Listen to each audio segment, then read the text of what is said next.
I was gonna say, so just the way you're talking and knowing your career, like you have had the what I'm gonna call now privilege of being humbled a couple times. A couple? Yeah, Yeah, a couple. Shit. yeah. I mean, life, can't as we count. said on Cold as Balls, has smacked us both in the dick a couple times. But you need it. You need it. Like, I don't, like, we live in a time now where people are so taken back by the mistake.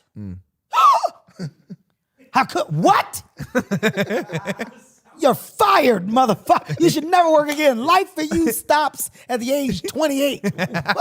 like we. Oh, that's so fucking stupid. Yes, like if you just zoom out for 1 second, like, oh my God, that's so dumb. It's so ridiculous. Like the beauty of talking to an older individual, and I've said this before, if you are lucky enough to have older people around you, take advantage of just sitting there and listening.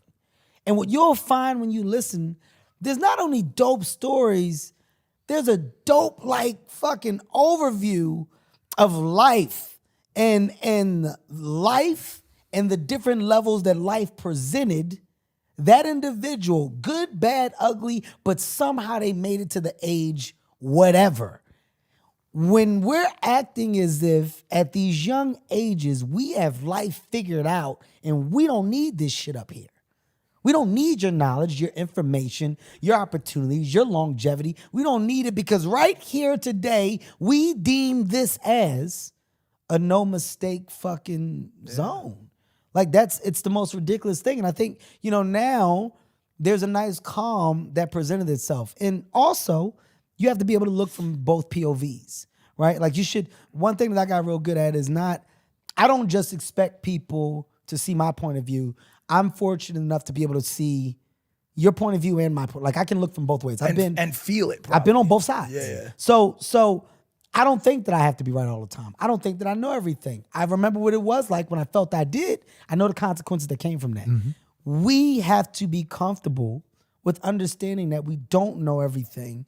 And sometimes it's good to put ourselves in a position to learn more. And in learning more, sometimes you should forgive more. And forgiving more, sometimes it can create an opportunity for better shit to happen. Some people don't deserve the second opportunity because the thing could be so drastic. And the level of attention and the spotlight that has been shined on some have changed and redirected a stance in culture, in corporation, in the road to equality, how we talk and treat our women. Like a lot of things now are changing for the better, but it's because of the spotlight, which is a great thing.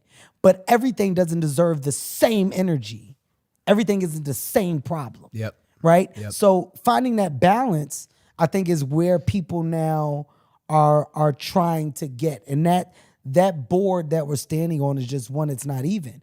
But I promise you, if we embrace more the opportunity of people are going to fuck up, people are going to go do stupid shit. Every person isn't the worst person that does it. Some people honestly are wrong space, wrong time, wrong feeling, wrong mindset, wrong surroundings. You know what I mean? Zoom out. It sounds like Once in a while you have to. Yeah.